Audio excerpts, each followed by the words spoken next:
Hello families. Actually நான் வந்து Villupuram district தான். எங்கள் ஊரில் மழை பெய்கிறத பாருங்கள். இது எந்த ஏரியான்னு சொல்லிட்டு நீங்கள் கெஸ் பண்ண முடிஞ்சால் கெஸ் பண்ணுங்கள். விழுப்புரம் டிஸ்ட்ரிக்டில் இருக்கிறவங்க அவ்வளோ மழைங்க, ரொம்ப கஷ்டப்பட்டோம். தண்ணிலாம் வந்து வீட்டுக்குள்ளே ஊருக்குள்ளே எல்லாம் புகுந்து ஏறி வரைஞ்சி அங்கே பாருங்கள், அவங்களுக்கு காட்டுறேன் பாருங்கள். வந்து செம்ம காற்று. அந்த ஜூம் பண்ணி காட்டுறேன். அங்கே பாருங்கள், ஃபுல்லாக தண்ணி. எப்பா சாமி முடியல. யாராச்சும் விழுப்புரம் டிஸ்ட்ரிக்டில் வந்து மறக்காமல் கமெண்ட் பண்ணுங்கள்.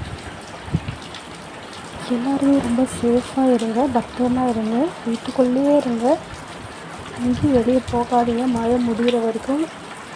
பாய்.